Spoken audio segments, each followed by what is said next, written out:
안녕하세요. 오늘 팀 개발을 위한 GitHub 사용법에 대해서 발표할 박유진입니다. 반갑습니다. 반갑습니다.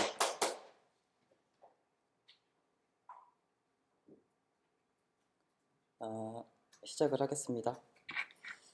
여기 앞에 티셔츠 아이콘이 하나 있는데요. 공동 구매를 할 예정이 있는 것으로 알고 있습니다. 그래서 넣어봤습니다. 아로알랩에 온 지는 2013년도 4월이니까 한 3년 됐네요. 스로는 3년 됐고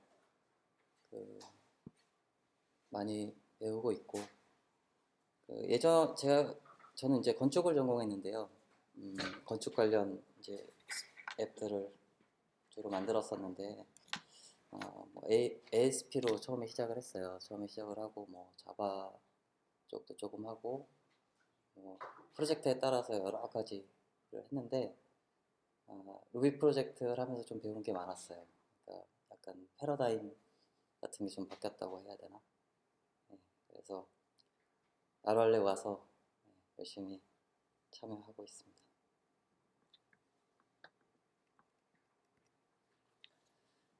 프로젝트를 하다 보면은 어쩔 수 없이 이제 협업을 하게 되는데요.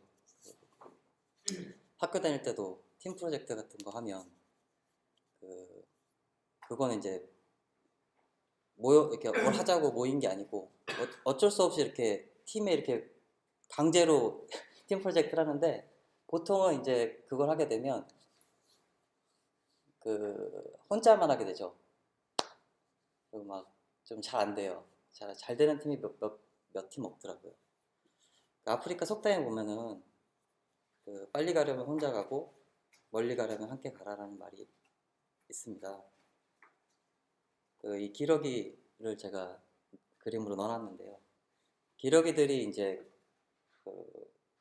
이동을 철새니까 기후가 변화됨에 따라서 먼 곳으로 살기 위해서 이동을 하는데요. 이때는 이렇게 무리를 지어서 가게 됩니다. 그 이유는 이렇게 무리를 지어서 가면 한 70% 정도의 힘만 들이고도 목적지까지 갈 수 있다고 합니다. 그리고 저 앞에 있는 게 리더인데요. 리더가 제일 많이 이제 바람의 저항을 받는데 중간중간에 교체하면서 그렇게 간답니다. 그리고 만약에 한 명이 예를 들어서 힘이 다하거나 이렇게 낙오를 하면 꼭 둘 정도 이렇게 같이 이렇게 있다가 회복할 때까지 기다려주거나 아니면 갈 수 없을 정도 될 때까지 기다려주거나 그랬다가 다음 무리가 이동할 때 같이 합쳐서 온다고 합니다. 이번에 좀 자세히 알게 됐는데요. 제가 슬라이드를 만들다가 제가 딸이 있는데요. 초등학교 3학년 딸이 있는데 이 얘기를 해줬어요.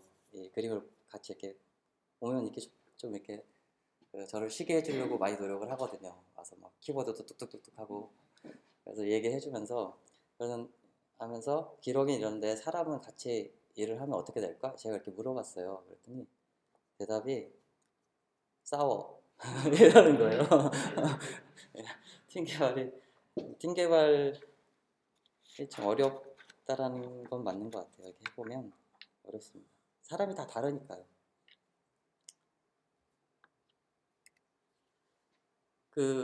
예전에 이제 개발을 하게 되면 그럭저럭 이제 웹 서비스라고 해야 될까요? 그런 걸 만들어요. 그래서 웹앱 같은 거 만들면 이제 사용자들이 막 오고 이게 점점 이제 요구사항들이 늘어나고 버그들도 막 생기고 그러면 이제 이메일이 엄청나게 이렇게 오게 돼요. 그리고 이제 그 프로젝트가 잘 되면 또 그 프로젝트로 인해서 다른 프로젝트를 막 오면 똑같은 이제 것들이 막 생기고 이 A 프로젝트에 생긴 버그가 B 프로젝트에 또 있고 막 계속 막 싹 이메일이 엄청나게 오게 돼요. 근데 이메일은 이렇게 프로젝트를 관리하거나 이슈를 관리하는 도구가 아니라서 이렇게 사람 담당자한테 지정하기도 힘들고 그 다음에 누락이 되는 문제가 발생을 해요. 꼭 중요한 메일이 누락이 되더라고요. 그래서 이제 클라이언트들이 되게 그 클레임을 많이 하는 경우도 있는데요. 그래서 이제 또 이제 이걸 보완해주는 다양한 소프트웨어들도 많이 나와, 다양한 서비스들도 많이 있더라고요. 그 저는 이제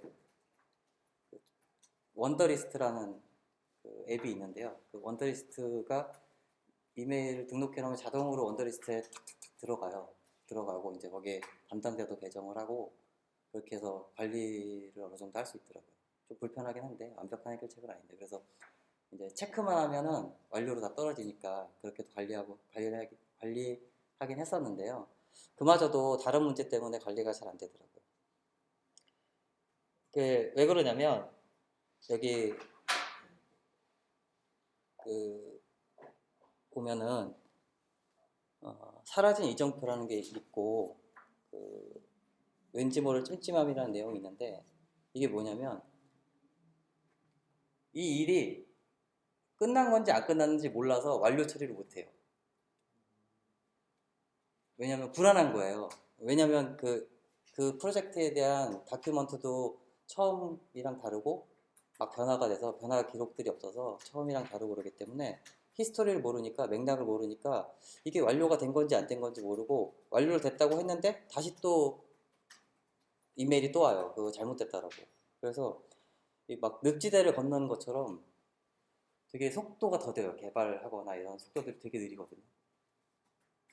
그러면 이제 이런 상황에서 어떻게 되냐면 회의를 이렇게 아침에 해요. 회의를 아침에 하면 이건 이렇게 돼야 되고 저건 저렇게 돼야 되고 막 이렇게 회의를 하는데, 결국은 아무런 그 일정들이 그 막 분산되고 뭘 우선순위를 어떤 걸 정해야 할지 모르기 때문에 회의마저도 시간만 잡아먹게 되는 결과가 발생하더라고요.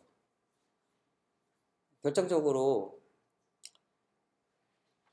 어제 밤을 새서 프로그래밍을 했는데 다음날 누가 이렇게 동료가 다른 걸 하면서 내 코드를 다 덮어쓰는 경우도 있어요. 특히 FTP 같은 경우에 하면 그렇게 덮어쓰면 해결책이 없어요. 물론 이제 그 FTP를 이렇게 트래킹해주는 솔루션들도 있긴 하거든요. 근데 되게 불안한 거예요. 근데 이게 다 이제 본인의 책임인 거예요. 내가 소스 관리를 못했고 내가 백업들을 못했기 때문에 다 내 책임으로 돌려야 돼요. 동료의 책임으로 돌리기는 또 어려운 문제거든요. 그래서 아까도 그 말씀드렸는데 이렇게 그 어떤 그 일에 히스토리가 상당히 중요한데, 이 히스토리를 알고 있는 사람들이 다 개별적으로 독립이 돼 있어요. 그래서 그 히스토리를 아는 사람들이 한 명밖에 없어요. 그래서 그 한 명이 어떤 일이 생기면 진행이 안 돼요. 한 번은 이제 그 시스템에 그 메일 로고들이 잔뜩 쌓이고 다른 로고들이 쌓여서 갑자기 그 시스템이 다운이 됐어요. 막 로그인이 안 되고 뭐 이런 문제가 있어. 근데 계정을 한 명만 아는데 그 한 명이 몸이 안 좋아가지고 못 나왔는데 어떻게 할 수가 없는 거예요.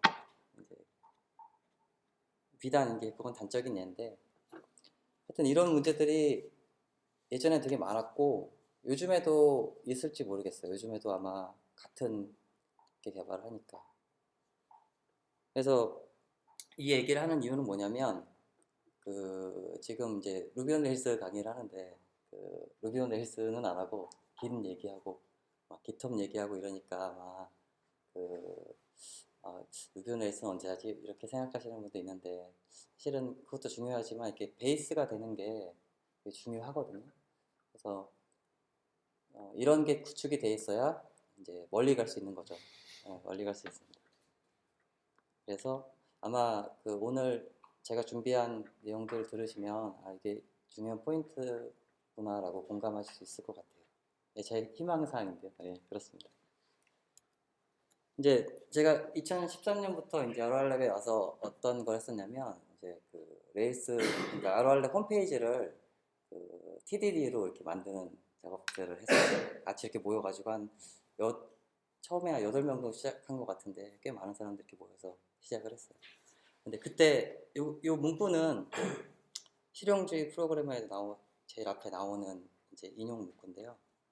그때 느낀 게 뭐냐면 이 좀 더 이렇게 잘하는 거를 이렇게 막 그 공유를 하고 싶은 거예요. 그러니까 내가 하고 있는 이게 팀 개발을 하려면 서로가 뭘 하고 있는지 이렇게 공유를 잘 해야 되거든요. 근데 내가 알고 있는 게 너무 작고 그러다 부끄럽다 보니까 되게 이렇게 진도가 잘 안 나가는 문제가 있더라고요.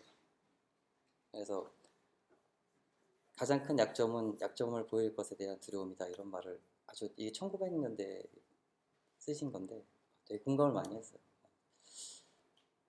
용기가 좀 필요하다고 그러더라고요. 이걸 극복하려면 용기. 브린 브라운의 그 테드 영상이 있거든요. 취약점의 힘인가? 거기 보시면 그런 얘기들이 좀 있어요. 그래서 보시면 좋을 것 같고요. 일단 용기를 많이 내는데 어렵더라고요. 용기를 내기가. 글 같은 거 쓸 때도 이제 전문가 벽이라고 해서 내가 전문가인데 잘 써야 되는데 막 이러면 진도가 잘 안 나가더라고요. 예. 이제 사실은 앞에 준비한 슬라이드가 되게 많았어요. 근데 너무 산으로 가는 것 같아서 다 지우고 이제 본격적인 얘기로 들어가겠습니다. 그 아까 말씀드린 그 여러 가지 문제점들을 해결하기 위해서 전 세계 개발자들이 그 도구들을 많이 만들었어요. 그 중에 이제 대표적인 게 그 리눅스가 만든 깃이죠. 원래는 이제 리눅스 커널 관리를 좀 하려고 해서 만들었다는데 지금은 되게 많이 쓰고 있죠. 사실 깃에 적응하려면 상당히 어렵습니다. 제가 느끼는 건데 잘하시는 분도 계시겠지만 상당히 이게 난해한 개념이에요. 이 그림은 그 타워라는 그 GUI 툴이 있어요. 유료인데 그쪽 홈페이지에 있는 그림이에요. 그래서 여기 보면 이제 그 이북으로 깃에 대한 게 제공이 되거든요. 영문하고 중문이 제공이 되는데 아직 한글은 없어요. 나중에 한글도 제공해주면 좋겠어요. 그래서 뭐 유명한 책은 이제 프로게이트 있고요. 뭐 가이드들이 요즘에는 되게 많이 나와 있어서 보시면 좋을 것 같고 그 여기 디벨로퍼 A라는 곳이 이제 저번 주에 했던 내용들을 보실 수 있을 거예요. 그러니까 실질적으로 이제 작업을 하는 것이 이제 워킹 카피 쪽이고 여기서 이제 스테이징 에어를 하려면 git add 해서 이제 그쪽 스테이징 에어 쪽으로 옮기고 커밋을 해서 로컬 레퍼지토리로 이제 옮기고 이런 단계고요. 오늘은 이제 그 원격 저장소에 대해서 얘기를 할 건데 그 중에서 이제 그 프로젝트 호스팅을 하고 있는 GitHub에 대해서 설명을 해드릴 건데요. 그거랑 같이 연동해서 하고 그래서 이제 이거는 중앙 저장소에서 하는 모델인데요. 저장소는 중앙에 이렇게 하나가 있고 그쪽에서 이제 디벨로퍼 A, B, C 이렇게 해서 그 클로는 이제 프로젝트를 이렇게 복사해 오는 거고 그 다음에 패치는 로컬 저장소에 그 복사하는 거고 풀은 실질적으로 지금 작업하는 공간에 머지를 이렇게 하는 거예요. 그래서 보통 컴플리트는 풀 할 때 많이 나게 되죠. 충돌. 네. 조금 해보신 분들은 아마 이 그림 보시면은 어느 정도 잘 이해가 되실 것 같아요. 혹시 회사나 그 어떤 팀으로 하시는 분들, 팀으로 프로젝트를 하시는데 깃허브에서 하시는 분이 있으신가요? 손 안 드시는 거죠? 있으신데. 되게 운이 좋으신 것 같아요. 깃허브로 하거나 기수로 하면 되게 운이 좋으신 거예요. 그렇게 생각합니다. 저는 아바알랩에서 했었습니다. 그리고 이제 다른 프로젝트에서 했었는데 적응하는데 시간이 좀 걸립니다. 네, 깃허브에 대해서 이제 간단하게 설명드릴 건데요. 지금 보시는 건 위키피디아에 나온 이제 그 인포그래픽인데요. 보시면 이제 그 인터넷 유저 10만 명당 깃허브 유저 수에 따라서 이렇게 붉은색으로 이렇게 점점 채도가 진해지죠. 보면은 미국하고 호주 쪽에 좀 많이 있네요. 그다음에 유럽 쪽에도 많이 있고. 그리고 뭐 여기 보면은 이제 그 깃허브 사용자의 수는 미국 제일 많고 우리나라는 안 보이네요. 인터넷 인구가 많아서 그런 것 같아요. 우리나라한테 불리한 인포그래픽이에요. 인터넷 불리한 인포그래픽 같아요. 네, 어찌됐든 우리나라도 있으면 좋을 것 같고 중국이 많네요. 사람이 많고 인도도 많고. 우리나라도 색깔은 비슷하네 중국. 우리나라 어딨나요? 안 보이는데 저는. 어떻게 보냐? 저 봐. 네? 앞에는 토끼 아, 예, 예. 오른쪽 상단. 아, 제가 말한 거는 요쪽 테두리 있잖아요, 여기. 어디? 요 테두리가 이제 그 GitHub 유저 수하고 커밋 수를 나타낸 거예요. 그래서 전 세계적으로 다 GitHub 쓰고 있고요. 아주 뭐 호스팅 GitHub이 엄청난 서비스인 것 같아요. 뭐 빗버킷, 예, 빗버킷도 있고 뭐 예, 길랩도 있고. GitHub은 그 누가 만들었더라? 가야 되겠네, 잠시만. 기타고 회사에서 만든. GitHub은 이제 그 2008년도에 이제 정식 서비스가 런칭이 됐는데요. 톰 프린스턴 웨너라는 이제 파운더가 한 건데, 사실 제가 어떤 책에서 봤는데 그 깃이 너무 이렇게 그 API가 복잡해서 그 이분하고 다른 분하고 같이 이렇게 우리 웹을 한번 만들어 보자, 둘이 프로젝트를 하다가 해서 생긴 프로젝트라고 합니다. 어떤 책인지 제가 못 찾았어요. 그 책을 찾으려고 했는데 못 찾았어요. 얼마 전에 보니까 그 여기 기타 만드는 사람이 네.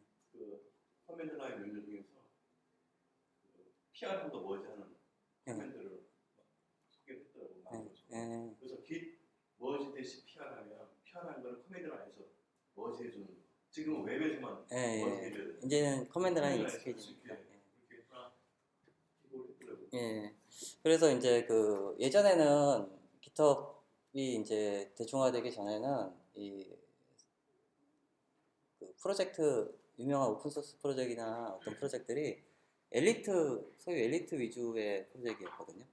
그러니까 아주 재능 있는 사람들만 이제 커미터 해가지고 서로 이렇게 의견 조율하고 이렇게 했었는데 깃허브이 등장하면서 이제 누구든지 소스를 포크해가지고 풀 리퀘스트 보내면 그게 이제 컨트리뷰팅이 되는 거예요.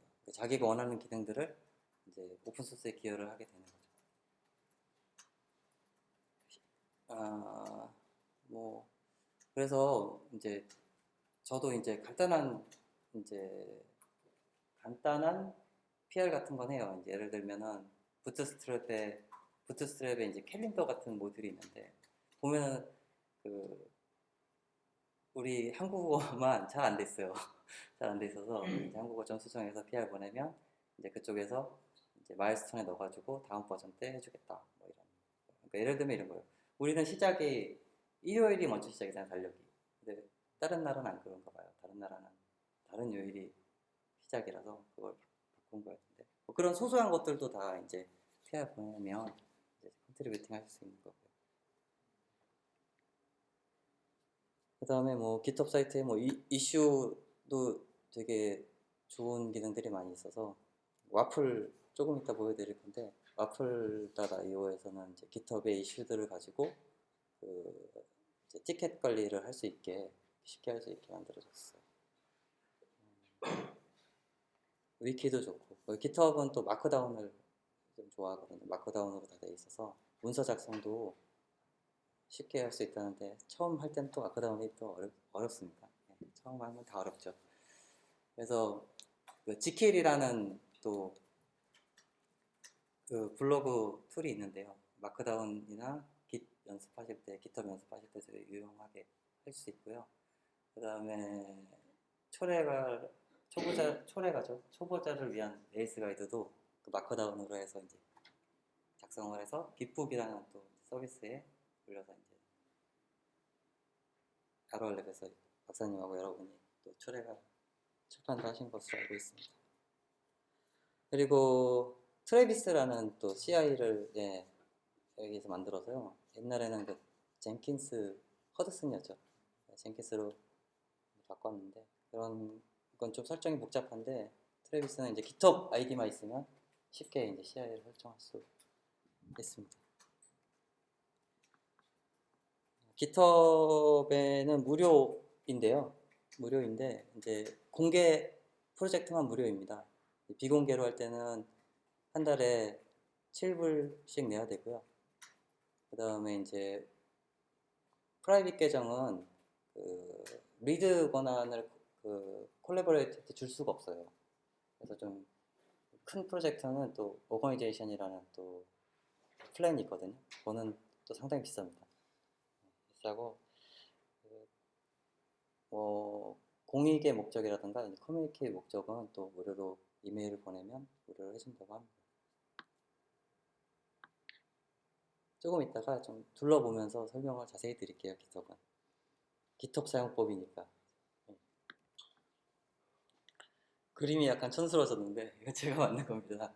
제가 만든 그래서 GitHub이 이렇게 좀 많은 사람들한테 사랑받는 거 가장 큰 이유는 포크하고 풀 리퀘스트라는 건데요. 기세는 없습니다. 풀 리퀘스트가. 포크하고 풀 리퀘스트는 GitHub에만 있는. 그래서 여기 오른쪽에 아이콘이 하나 있는데 옥토캣이라고 다리는 문어고 얼굴은 고양이네요. 이 아이콘이 이제 GitHub의 그 아이콘인데요. 마스코트죠. 여기 그러니까 이 포크가 이렇게 포크 찍는 거 이거예요. 그 포크를 이렇게 찍는 거. 그래서 이제 스푼 나이프라는 원격 저장소가 이제 예제로 있어요. 그래서 여기 스푼 나이프 이 레파지토리를 이제 익젠플로 이렇게 올려놓고 여기서 이제 포크도 해보고 플리캐스트 해보고 이슈도 해보고 뭐 이렇게 해보라고 해서 이제 하는 건데 일단은 이제 그 원격 저장소가 한 개가 아니고 이제 여러 개가 되는 거죠. 본인의 원격 저장소가 하나 있는 거예요. 여기 제가 핑이라는 개구리를 하나 올려놨는데요. 그 옥토캣의 원격 저장소에서 포크에서 그대로 소스를 가져옵니다. 자기의 원격 저장소.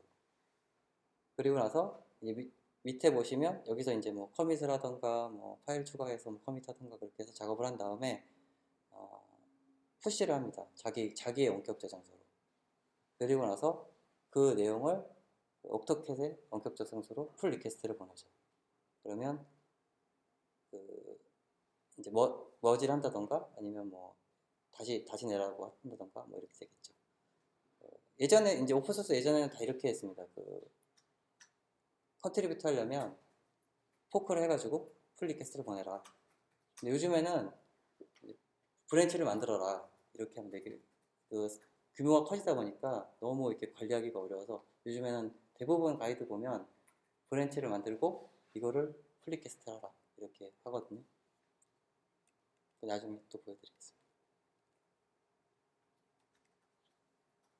그래서 이렇게 브랜치를 만들어서 보내라 그러니까 브랜치를 이제 회사에서 일할 때도 막 브랜치를 막 만듭니다. 막 만들면 정신이 없습니다. 브랜치가 이게 뭔지 관리가 안 됩니다. 그래서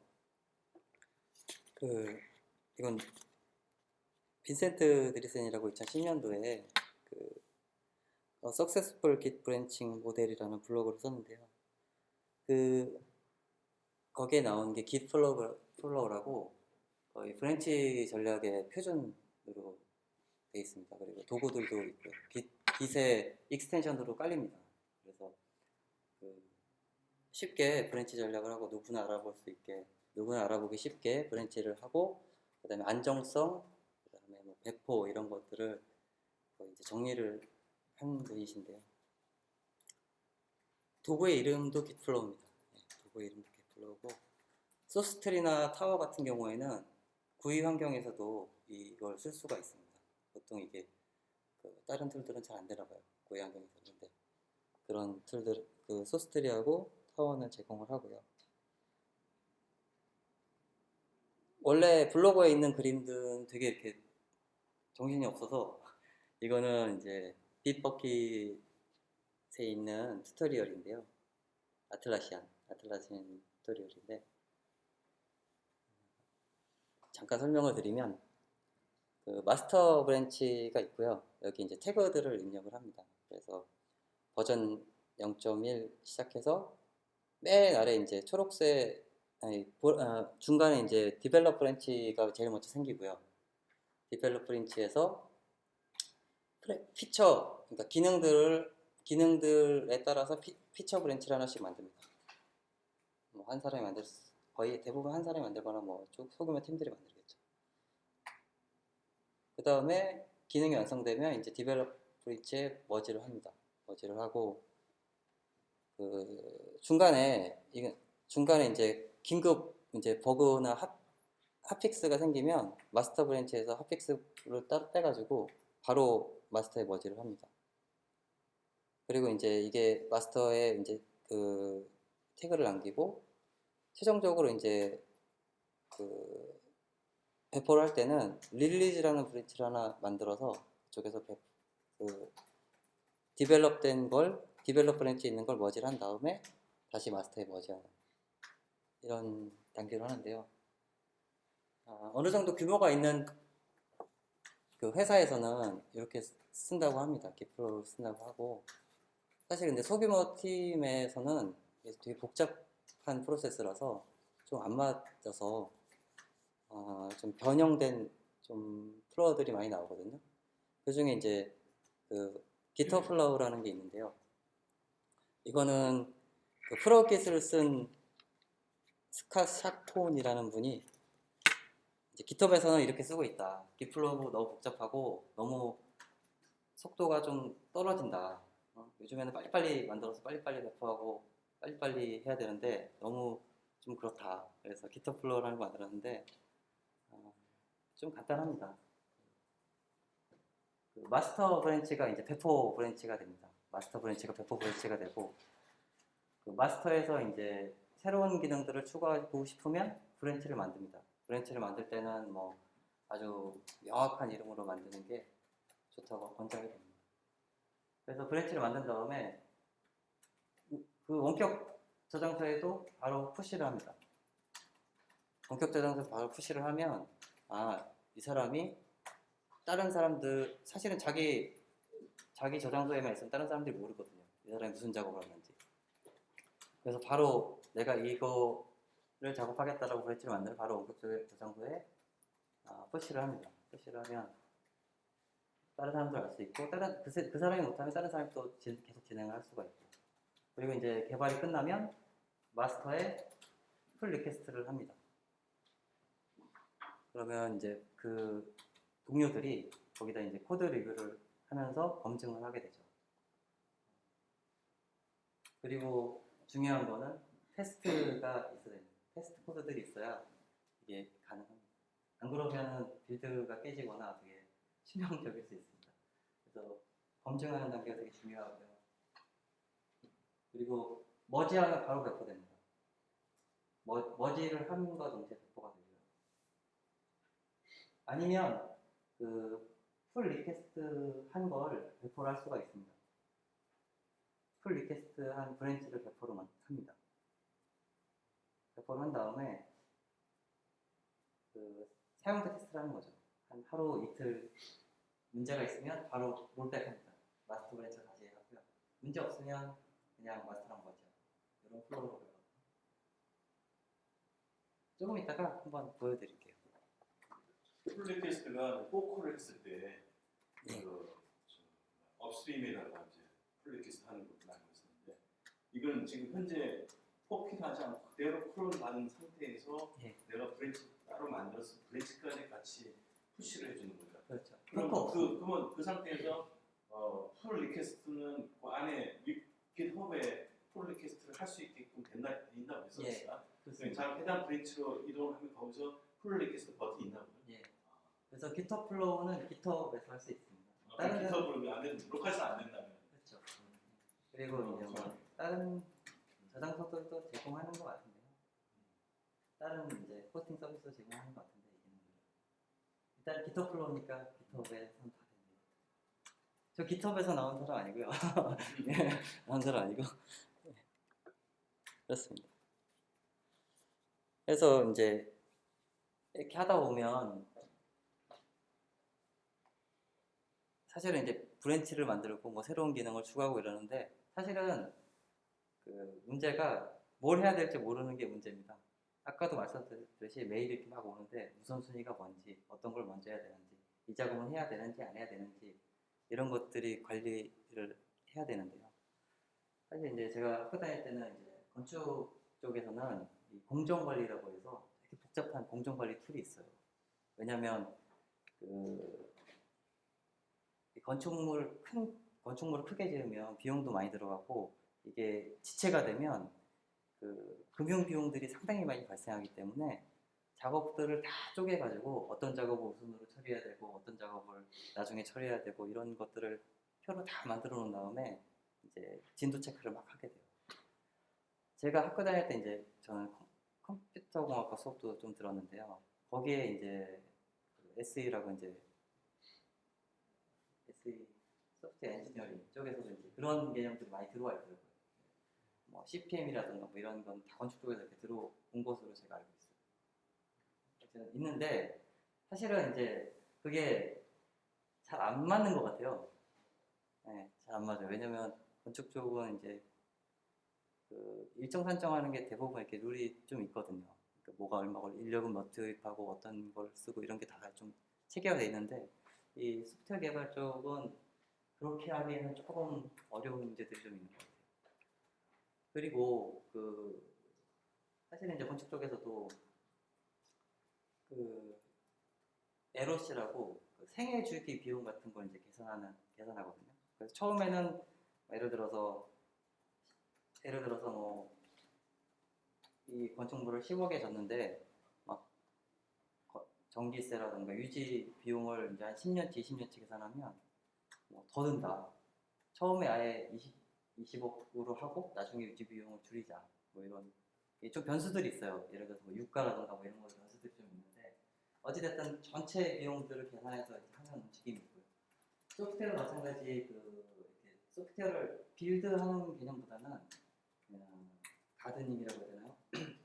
이렇게 계속 유지하고 그 지속적으로 이렇게 관리해주는 작업들이 더 큰 비용으로 들어가는 거죠. 그러니까 소스는 쓰는 작업보다 작성하는 시간보다 사실은 더 많이 보는 시간이 더 많거든요. 그래서 결과론적으로는 이런 이슈들을 잘 관리를 해놔야 이 일의 맥락이 이렇게 있고 개발자가 다시 오더라도 이것들을 쭉 보고 같이 작업을 하기에 좋은 상태가 되는 거죠. 그래서 이제 TDD의 영향을 받아서 이제 티켓 드리븐 디벨롭먼트 뭐 이런 말도 있더라고요. 그 TIDD라고 하는데, 그러니까 노 티켓, 노 커밋 뭐 이런 슬로건을 걸고 있어요. 티켓 안 주면 작업 안 하겠다는 거죠. 그러니까 사실은 작업을 할 때도 그냥 투두 없이 그냥 하시는 분도 있을 거예요. 저도 그랬고요. 저도 이렇게 그냥 막 하는 겁니다. 사실 뭘 해야 될지 모르니까 막 이것도 해보고 저것도 해보고 하는데 사실은 명확한 투두를 정해놓고 하는 게 되게 중요합니다. 같이 하려면 그런 게 되게 중요하고요. 그래서 이제 에자일 에서는 네 가지 구분을 하는데요. 에픽도 있고 스토리도 있고 테스트도 있고 버그도 있는데 에픽은 그냥 말 그대로 아주 큰 요구사항입니다. 구체적이지 않고 어떤 기능들이 있으면 좋겠다라는 거고, 스토리는 어느 정도 구체화돼서 실질적으로 구현이 가능한지 안 가능한지 볼 수 있는 단계고요. 테스트는 어떤 쪼개진 한 작업인데요. 한 명한테 부여되는 테스트를 처리하는 거고, 여기 보면 이제 이 그림이 잘 안 보이시죠? 아까도 말씀드렸듯이 RR 홈페이지 만들 때 API를 이렇게 만드는 작업들을 했어요. 거기에 대한 그때 썼던 게 이제 GitHub에 있는 이슈를 앞으로 iOS 서비스에 연동해서 했어요. 그래서 지금도 남아 있더라고요. 어떤 기술을 했는지. 했었고 그때는 이제 여러 가지 레이블도 달고 했었습니다. 버그 얘기하면요. 버그는 이제 버그가 들어오면 이슈 올리고 바로 처리하고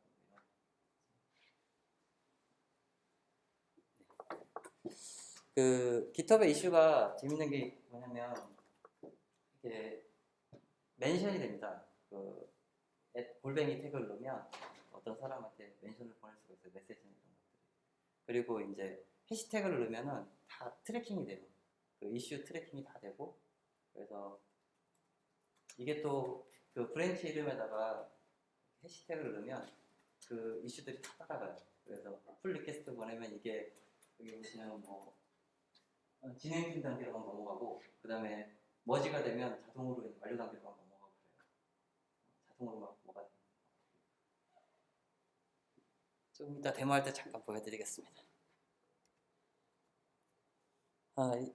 그리고 이제 아까 그 기타 플로우 같은 걸 말씀드렸는데요. 이게 배포가 막 되다 보니까 그 테스트가 중요하다고 말씀드렸었고, 이게 이제 코드들을 작업을 하면 여러 개발자들이랑 같이 이제 팀 동료들 작업을 하면 이렇게 통합을 해가지고, 그런 통합을 해서 이제 빌드를 이제 해가지고 배포를 하게 되는데요.